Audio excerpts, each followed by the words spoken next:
처음엔 주변에서 소개해주는 게 당연히 좋은 거겠지 하고 투자를 많이 했었고, 그렇게 투자를 하다 보니까 처음엔 잘 됐어요. 진짜 초심자의 행운이었죠. 수익은 둘째치고 원금마저 다 좀 있는 계기가 있고, 이제 오답을 더 이상 하지 않기 위한 저의 투자를 이제 만들어 갔죠, 하나씩. 그래서 그게 찾은 게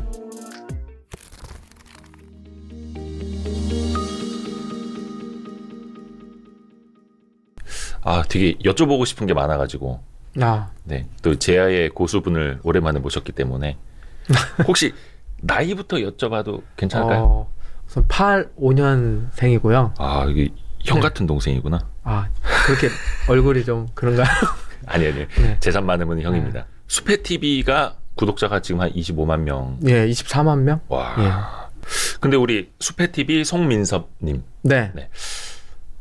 지금 그러면은 직장인이십니까? 아니면은 뭐 어떻게 되시는 거예요, 직업이? 저는 3년 전에 퇴사를 했고, 아내는 2년 전에 퇴사를 해서. 아내도 그 맞벌이 하다 퇴사를 시키신 거예요? 이제 쉬어라? 하다. 예, 그죠. 그래서 부럽다. 경제적으로 이제 그래도 괜찮은 정도가 됐다. 먹고 살 정도는 되고 있다.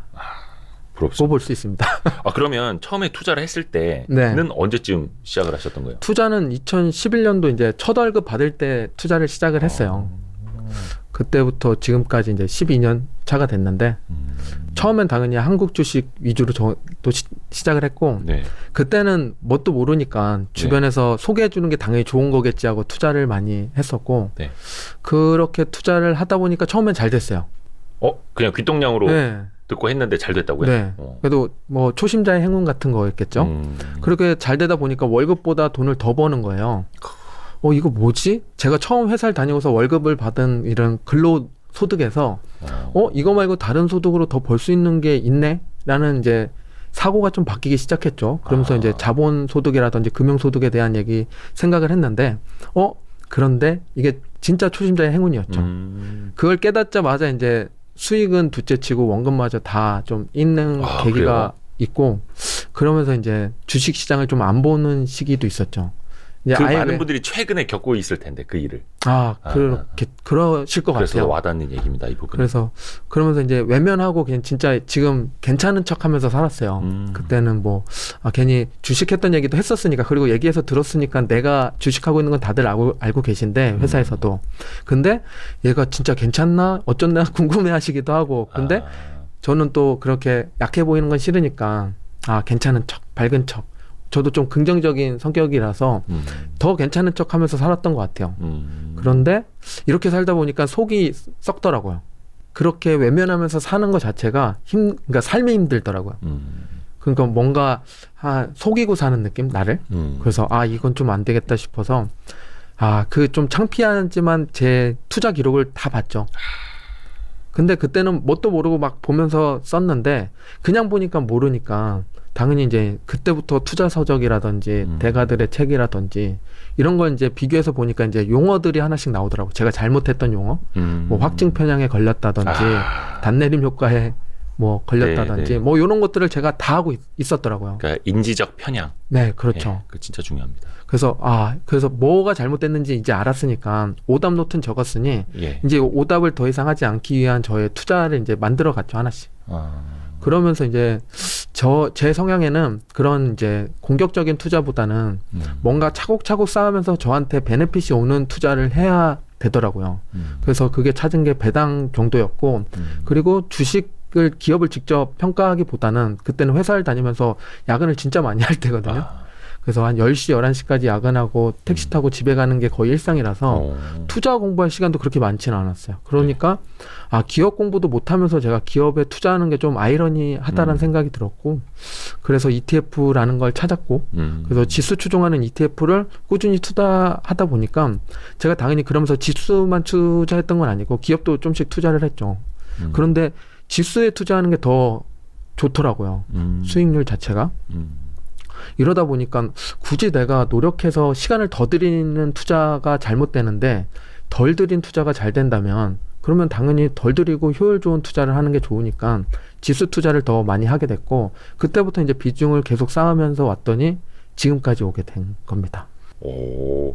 그러니까 대략의 이야기는 좀 해주셨습니다만은 좀 어떤 식으로 좀 많이 하니까 그때부터 잘 됐는지도 조금 말씀해 주실 수 있을까요?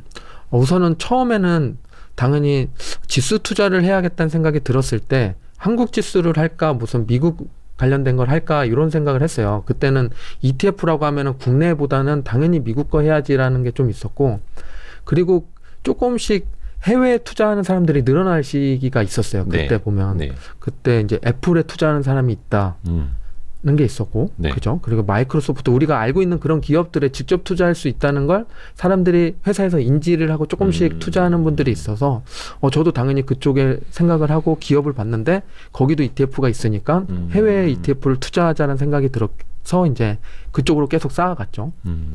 그게 이제 지금까지 왔는데 S&P 500을 대부분 담았고 적립식으로. 네. 그리고 이제 그렇게 투자하다 보니까 S&P 500이 배당이 1%대잖아요. 네. 그게 좀 안타깝더라고. 내가 는 돈 대비 나오는 돈이 적으니까 그러면 미국에 있는 기업들 중에 어떤 것들이 더 좋은 친구들이 있을까 찾다 보면 아마 저랑 같은 수순을 밟으실 것 같아요. 해외 투자에 눈을 뜨시면 네. 이제 성장주 보다가 ETF를 보고 그리고 이제 미국에 있는 배당 기업들도 이제 그 다음 스텝으로 보게 되실 것 같은데 미국에는 50년 이상 배당을 늘린 기업들이 꽤 많아요. 그렇죠. 뭐 25년 늘린 기업도 많고.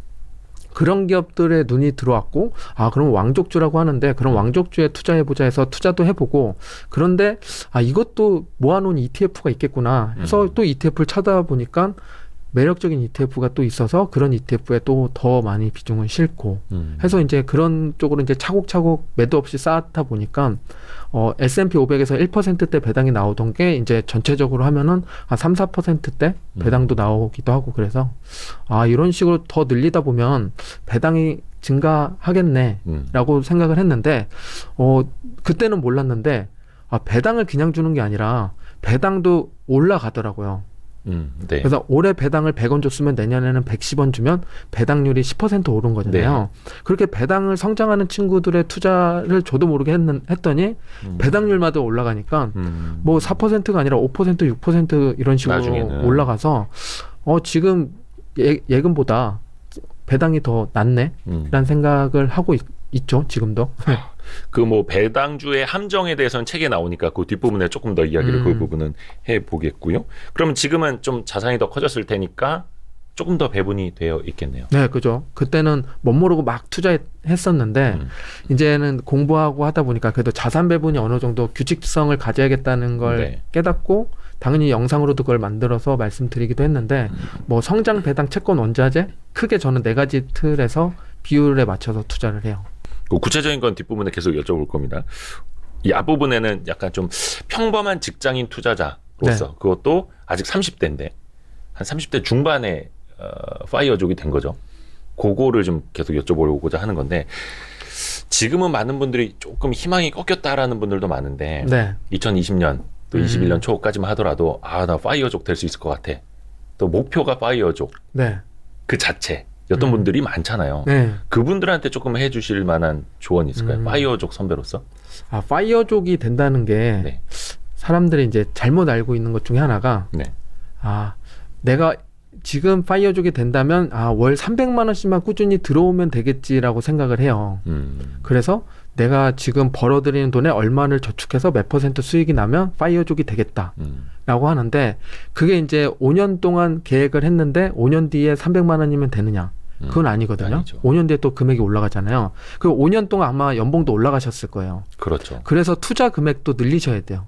제가 처음에 그냥 원래 했던 목표대로 했는데 뭐 좀씩 좋아지긴 했지만 이 목표가 5년 뒤에 봤더니 또 다른 세팅을 해야 되는 순간이 오더라고요. 요즘 물가가 더 많이 올라서 그런 네. 것도 있는데 그래서 내가 연봉이 오른 만큼 투자도 늘려야 되는구나. 파이어족이 그 시간 안에 다 되려면. 그래서 이 시간적 인플레이션을 같이 계산하는 게 중요하고 파이어족이 되려면. 그리고 이제 노후에도 계속 내 노후에도 이제 돈은 계속 들어와야 되고 그 금액은 늘어나야 되니까 배당이 멈춰 있는 친구가 아니라 늘어나는 친구를 해야 돼요. 지금 고배당이라고 투자하는 게 아니라 지금 배당은 좀 작더라도 계속 증가하고 있는 산업에 있는 기업이라든지 그런 ETF를 넣는 게 더 좋은 것 같아요. 파이어족을 목표로 하든 아니면은 나중에 노후를 위해서 더 모으든. 약간 저도 한때 그랬었는데 이거 뭐 배당 5%씩 받아가지고 이거 언제 돈을 모으나 라는 네. 분들도 있을 거야. 당장 내 목표는 3년 안에 파이어족 되는 건데 그러니까 일단은 급하게들 생각을 하잖아요. 아, 맞아요. 예. 그 부분에 대해서는 혹시 우선은 그 급한 마음은 내려놓으셔야 돼요. 실제로 내가 이렇게 계산해야 돼요. 10억이 있다. 네. 그럼 10억의 5%면 배당이 얼만가? 이런 식으로 5%, 4% 정도의 배당률을 가지고서 계산을 해야지 내가 당장의 시세 차익을 20% 내고 그 20%로 나중에 고배당주 10% 들어가면 파이어족이 되겠네. 이런 이상적인 생각을 하면은 파이어족이 되지 못하고 네. 큰 금액을 어떻게든 차곡차곡 모아갈까를 생각하는 게 좋고요. 그러려면 당연히 배당도 늘어야 되지만 시세 차이도 계속 매년 나와서 복리로 굴려가야 되니까 이게 1, 2년이 아니라 5년, 10년, 적게 10년? 많게는 막 20년까지 플랜을 쌓으셔야 돼요. 단기간이 아니라 네. 정말 10년, 20년까지 계획을 세워놓고. 네. 근데 우리 송민섭님은 기록하는 거, 계산하는 거 혹시 좋아하세요? 좋아하죠. 아니 왜냐면 오늘 그 노트를 갖고 오셨는데 뭐 이렇게 다 이렇게 막 빼곡히 써갖고 오셨어요. 그러니까 네. 수페 TV를 봐도 약간 그런 게 느껴지기도 하고 기록하는 걸 좋아하시는구나. 그게 투자할 때 당연히 도움이 되고. 그죠. 습관적으로 하고 있는데 그게 나중에 뭐 찾을 때라든지 뭐 회귀해 볼 때 그리고 나중에 영상 만들 때도 도움은 되는 것 같아요. 앞에서도 이야기하신 게 처음에 돈을 좀 많이 원금도 많이 손실을 봤을 네. 때 주식 자체를 외면했다. 네. 라고 말씀해 주셨잖아요. 근데 요즘에 사람들이 그러지 않나요? 많은 사람들이? 그러고 계신 분들이 꽤 많은 것 같아서 네. 좀 속상하기도 하고 이게 그냥 그렇게 놔두시면 원래 안 되잖아요. 그렇죠. 이거를 어떻게든 극복하기 위해서 뭔가 행동을 해야지 뭐 10년 걸릴 거 5년이 걸리기도 하고 혹은 원금 회복이 좀 첫 번째 목표가 되신 분들은 이게 가만히 있는다고 회복되는 게 아니니까 우리가 작년 재작년에 상승장에 불타기를 했다면 이런 하락장에 좀 두려워서 매수를 안 하는 게 아니라 그때만큼 지금도 넣어야지 나중에 평단가도 내려와 있는 거고 그리고 우상향 한다고 믿으신다면 당연히 지금 매수 안 할 이유는 없는 거거든요. 그렇죠. 그래서 불안하다고 매수를 안 하고 뭐 불장해서 신난다고 매수하고 이런 기분이 아니라 저는 그때 이제 교훈을 받았던 건 꾸준히 그냥 무조건 넣자. 일정 금액은 적립식으로. 네. 그리고 투자의 속도는 이제 지금 금리 인상이 어디서 끝나고 장단기 금리 차가 이제 역전이 돼 있으니까 좀 위기가 올 수 있으니 그러면 속도는 좀 줄였다 갈 수는 있겠다. 나중에 좀 이제 학교 앞을 지나는 지금 자동차라면 이제 고속도로를 이제 달려가기 위해서 준비 과정도 필요하니까 그래서 속도를 낮췄다가 나중에 올리는 작업을 하더라도 그 속도 낮추는 구간에도 매수는 계속 해야 되는 거거든요. 네. 그래서 일정 금액은 적립식으로 모으고 투자를 하고 그리고 나중에 내가 현금을 좀씩 모으고 있다면 나중에 이제 진짜 상승장이 올 때는 그걸 이제 무게를 싣는 작업도 해야 되는 거예요. 그래서 외면하고 있으면 그런 시기를 못 보니까 계속 보고는 있어야죠. 그래서 투자의 대가들이 이구동성으로 하시는 말씀이 시장 자체를 떠나서는 안 된다. 네. 라는 맞아요. 이야기를 하지 않습니까? 그러니까 아직까지도 뭐 올해 마이너스 20-30% 되신 분들 굉장히 많아요.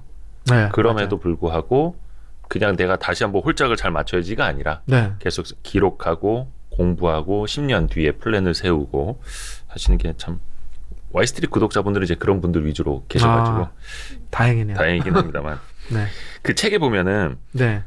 맞다 요 나의 머니로드라고 최근에 네. 나왔습니다. 그러니까 저도 이제 좀 그 유심히 봤어요. 유심히 봤습니다. 저도 이제 배울 것들이 많아가지고 324페이지에 그게 나옵니다. 지수 투자자, 네. 기업 투자자. 아까 잠깐 말씀을 해주셨는데 네. 요 부분을 사실은 개인 투자자분들이 많이 어려워해요. 왜냐하면 워런 버핏도 그냥 S&P 500 지수를 사라라고 이야기를 많이 하는데 네. 그래도 뭔가 나는 초과 수익을 거두고 싶어. 네. 그래야지 파이어족이 될 테니까 이렇게 생각하시는 분들 많거든요. 좀 어떤 조언을 주실 수 있을까요? 그런 생각을 갖고 계시다면 그냥 한 가지 예를 들면 초보 투자자라면 네. 우선은 저 같으면 지수 추종하는 ETF를 일부 깔아놓을 것 같아요. 그러니까 예를 들어 80%를 깔아놨다면 20%는 말씀하신 대로 이런 성장 기업이라든지 내가 공부한 기업에 투자하시면은 내가 지수로 연에 한 10% 수익이 났어. 그리고 성장 기업에 잘 투자해서 추가 수익이 났으면 지수를 이긴 투자를 하신 거예요. 그런 식으로 이제 해보신 다음에 정말 내가 지수보다 괜찮은 투자를 하고 있다는 게 어느 정도 섰다면 당연히 좀씩 비중을 늘리셔도 좋겠죠. 그거는 저는 제가 지수보다 못한 투자를 많이 했어요. 그러다 보니까 더 지수에 포커스를 맞추게 된 거고 더 잘하시는 분들도 있을 거예요. 그런 분들은 당연히 좀 더 재밌게 투자를 많이 하실 수 있겠죠. 근데 그 기준은 지수를 기준으로 보시면 좋다는 겁니다. 그런 말씀도 해주셨어요.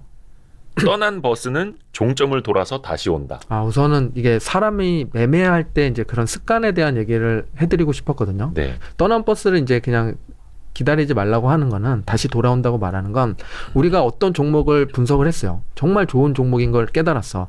그래서 이제 봤더니 당연히 단가는 높아요. 왜냐하면 모두 다 분석했을 때 다 좋은 기업이라고 평가했기 때문에 네. 많은 사람들이 몰리기 때문에 올라가 있겠죠.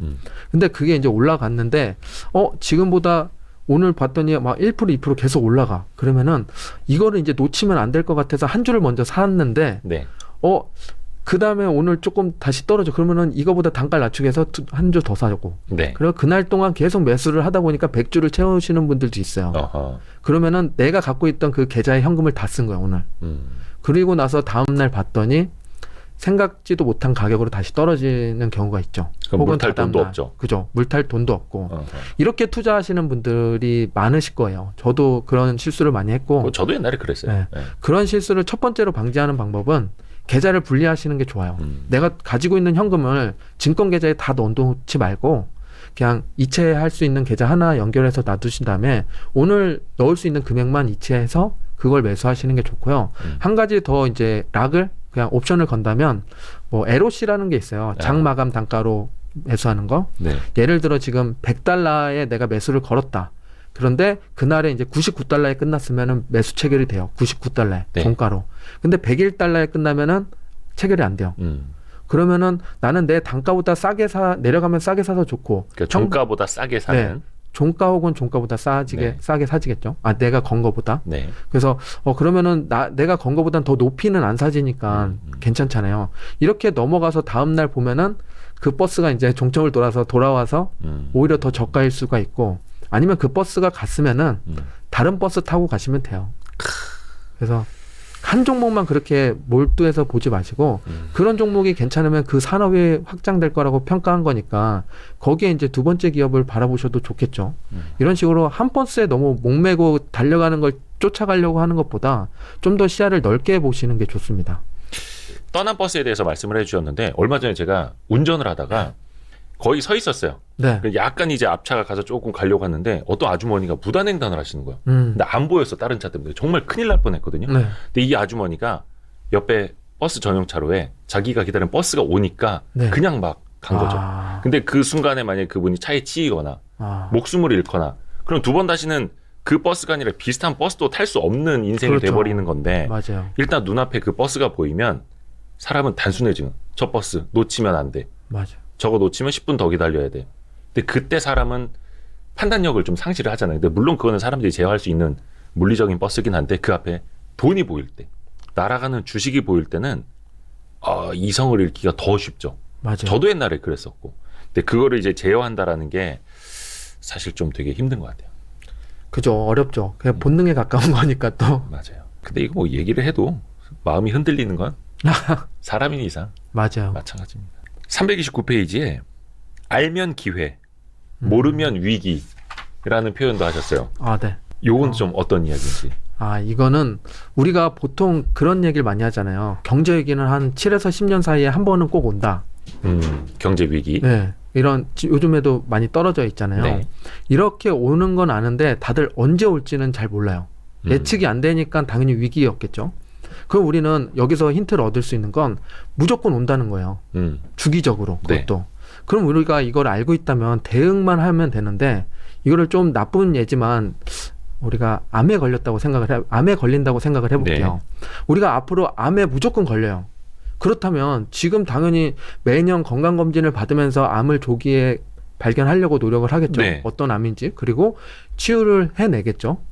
혹은 암보험도 가입을 할 거예요. 네. 당연히 무조건 암에 걸리니까. 네. 근데 이 암이라는 글자를 경제위기라는 글자로 바꾸는 순간 사람들은 대비를 안 해요. 무조건 올 건 다 아는데 대비를 안 해요. 저도 그랬고.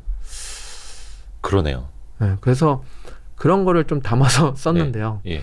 그래서 우리는 무조건 올 걸 아니까 대비를 하자. 어떻게 대비를 하면 좋으냐에 대한 얘기였고요.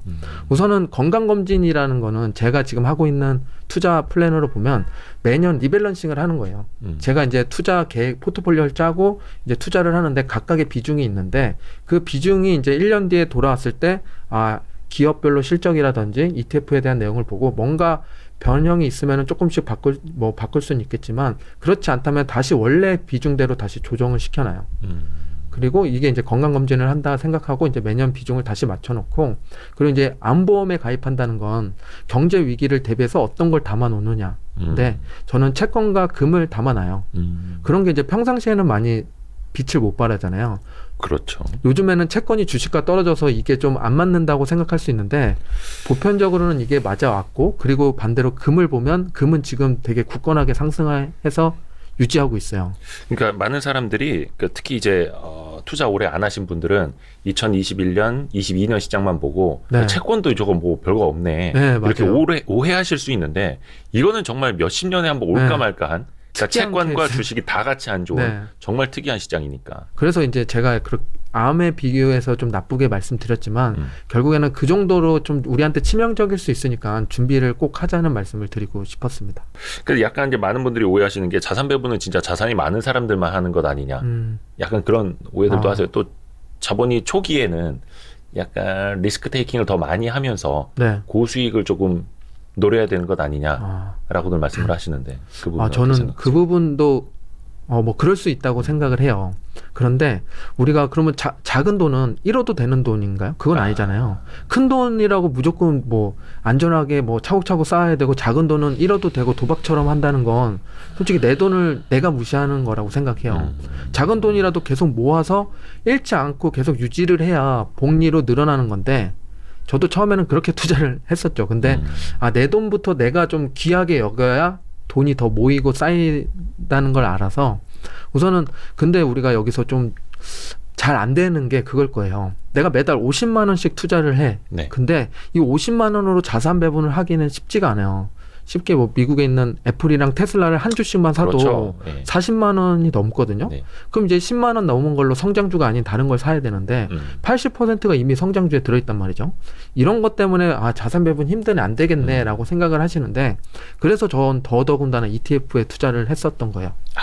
뭐 S&P 500 지수를 추종하는 ETF가 미국에 한 4개 정도 있는데 그중에 SPLG라는 ETF는 그게 이제 15만 원이면 살 수가 있어요. 그러면은 나머지 돈으로 이제 성장이 아니라 배당이랑 채권 원자재도 살 수 있는 여력이 되는 거잖아요. 네. 그런 식으로 배분을 처음부터 해서 차곡차곡 쌓아가는 게 좀 건강한 계좌를 만들 수 있는 계기가 됩니다. 그게 또 습관이 될 수 있으니까. 예, 세상에 잃어도 되는 돈은 없다. 맞아요. 예, 맞습니다. 돌아가기에 너무 멀리 온 투자란 없다라는 거는 어떤 메시지인가요? 우선 제가 실패해서 다시 돌아갈 수 있을까라는 생각했을 때 너무 암담하니까 실패 복구. 네. 이게 원금 회복을 목표로 우선은 타겟을 잡는데 원금 회복도 힘들 것 같은 거죠. 그렇죠. 이게 마이너스 50%를 회복하려면 플러스 네. 100%가 돼야 되니까. 그렇죠. 그리고 우리가 그 전에 투자했던 걸 보면 아마 한 투자하고서 1년 동안 이 기업에 대한 기사라든지 재무제표나 이런 걸 열심히 보셨을 거예요. 그러면은 이 기업에 나도 모르게 연민 혹은 이제 애정이 쌓이기 시작해요. 정들죠. 네. 그리고 나서 이제 기업을 바라보면 실적이 한 분기 꺾여도 다음엔 잘하겠지. 그 CEO가 뭔가 잘못해도 그럴 수 있어. 다음에 잘하자라고 하는데 우선 이거부터 잘라내야 돼요. 그런 감정부터. 실제로 이제 객관적으로 우리가 좀 냉정해져야 되는데 재무제표를 봤는데 이게 꺾였어. 근데 한 분기가 아니라 두 분기 이상 실적이 내려간다면 기업에 문제가 있는 거예요. 그러면은 그런 애정은 다 끌어내야죠. 우리가 그런 감정으로 투자하면 좋지 않으니까. 그래서 이런 다시 돌아갈 수 있을까를 이제 이런 애정으로 이제 괜히 뭔가 연민 같은 걸로 매달리는 것보다 다 끊어내고 오늘부터 시작하는 게 가장 빠른 거예요. 뭐든지. 오늘부터 시작해서 뭔가 바뀐 계좌를 만들어낸다면 내일은 또 다를 거고 내후년이 달라질 거잖아요. 네. 그런 식으로 늦은 건 없어요. 지금 막 50대, 60대 되신 분들이 늦었다고 생각하실 수 있는데 우리 이제 100세 시대잖아요. 네. 그래서 저는 충분히 지금부터라도 다시 개선을 한다면 앞으로 5년 뒤, 10년 뒤에 내가 지금 받고 있는 금액보다 혹은 앞으로 받을 배당 이런 거 생각하면서 원금이 아니라 앞으로 얼마씩 더 인컴을 만들까를 다른 생각을 가지고 개선을 해보면 돌아갈 수 있다고 생각해요. 그래서 늦은 건 없으니까 당장 하시면 된다. 끊어내는 것도. 네. 그러니까 많은 사람들이 그 기업에 대해서 이제 애정을 갖게 되고 네. 그게 나중에 거의 그 주식과 결혼하는 지경에 네. 이르는 분들도 있는데 사실 저도 그 함정에 좀 빠져봤었습니다. 아. CEO의 말이 너무 좋아서. 근데 그 CEO가 말을 기가 막히게 잘하던 사람이었던 거예요. 근데 어떻게 보면 이제 속은 거고 제가 제대로 판단을 못한 건데 아마 찰리 먼거가 하신 말씀인가? 당신은 주식에 온갖 감정을 대입을 하지만 네. 주식은 당신에게 아무 감정이 없다. 맞는 말인 것 같아요. 이런 말씀을 해주신 적이 있으니까 뭐 주식과 사랑에 빠지지 말라라는 네. 말씀도 진짜 맞는 거고 어떻게 보면 우리는 이제 투자 네. 입장이니까.